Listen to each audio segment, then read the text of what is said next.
Shalom, jemaat yang dikasihi Tuhan Yesus Kristus. Sebelum kita beraktivitas dalam satu hari ini, kita akan terlebih dahulu untuk mendengarkan firman Tuhan. Sebelumnya mari kita berdoa. Allah Bapa kami yang bertahta dalam kerajaan surga, terima kasih atas kasih setia Tuhan yang sungguh luar biasa dalam kehidupan kami. Saat ini Tuhan, kami akan mendengarkan firman-Mu. Biarlah Tuhan Roh-Mu yang kudus menyertai hati dan pikiran kami, sehingga kami mampu untuk melaksanakan firman-Mu dalam hidup kami sehari-hari. Dalam nama anak-Mu Yesus Kristus, Tuhan dan Juru Selamat kami berdoa. Amin. Firman Tuhan yang menjadi renungan dalam satu hari ini, yang tertulis dalam Yohanes pasal 10 ayat 14. Demikian firman Tuhan. Akulah gembala yang baik, dan aku mengenal domba-dombaku, dan domba-dombaku mengenal aku. Demikian pembacaan firman Tuhan.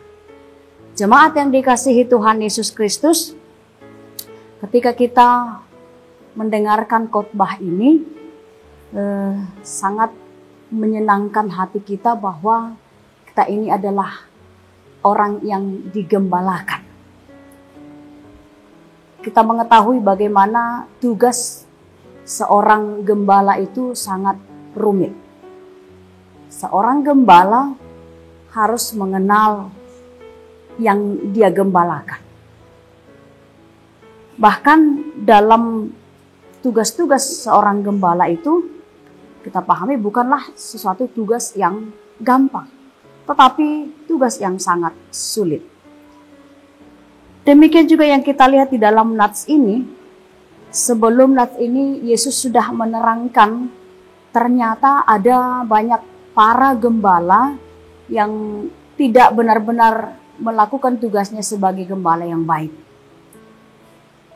Seperti yang dikatakan Yesus di dalam nats ini, dia memberikan satu contoh, satu perumpamaan. Ternyata ada banyak domba-domba yang tidak masuk melalui pintu, tetapi dia melompat melalui jendela. Jadi Yesus katakan bahwa yang melompat dari jendela itu bukanlah domba yang baik. Nah, kenapa terjadi domba yang baik? Berarti tidak diperhatikan oleh si penggembala. Tapi kalau domba yang baik itu, Yesus katakan harus masuk dari pintu dan keluar dari pintu. Maka itu adalah dikatakan domba yang baik. Kalau dikatakan gembala yang baik, berarti ada gembala yang tidak baik. Seperti yang sudah kita dengarkan tadi, bagaimana cara seseorang penggembala itu untuk menggembalakan domba-dombanya. Di dalam nats ini, Yesus berkata kepada orang banyak, bahkan kepada murid-muridnya, bahwa dia adalah gembala yang baik. Kenapa Yesus mengatakan bahwa dia adalah gembala yang baik? Karena Yesus telah rela mengorbankan nyawanya. Jadi seorang gembala itu harus mampu mengorbankan nyawanya untuk domba-dombanya. Itu yang telah dilakukan Tuhan Yesus. Makanya dia katakan, akulah gembala yang baik, dan aku mengenal domba-dombaku, dan domba-dombaku mengenal aku. Sebagai seorang gembala, kita katakan gembala ternak. Ternak itu pun dia kenal dengan siapa yang menggembalakannya. Kenapa? Karena sudah setiap hari seorang gembala bersama dengan yang digembalakannya, sehingga ikatan batin itu menjadi ada.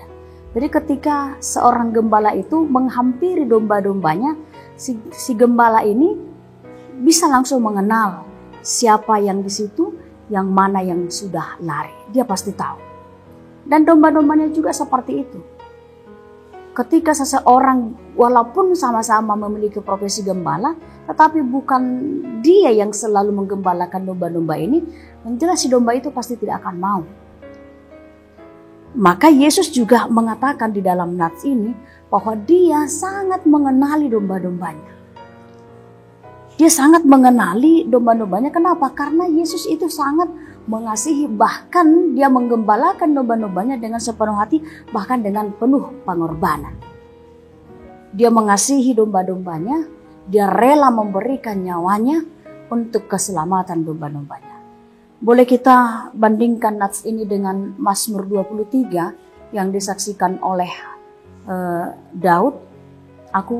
Dia saksikan di dalam Mazmur 23 ayat 1, Tuhan adalah gembalaku, takkan kekurangan aku. Dia menuntunku, dia membimbingku, dia menyediakan meja di hadapanku.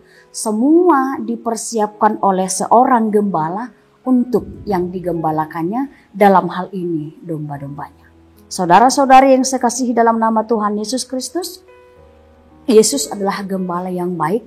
Mari kita berserah. Mari kita menyampaikan segala apa yang kita butuhkan kepada Yesus sebagai gembala, bahkan yang rela untuk memberikan nyawanya kepada kita semua, menyelamatkan kita dari berbagai ancaman, bahkan dari berbagai banyak penderitaan yang kita hadapi. Yesus rela mati untuk kita. Itulah menandakan yang dikatakan di dalam ayat ini bahwa dia adalah gembala yang baik. Maka kita akan semakin dekat kepada Yesus kita sebagai gembala, karena ketika kita dekat dengan Tuhan kita itu, maka dia akan menggembalakan kita.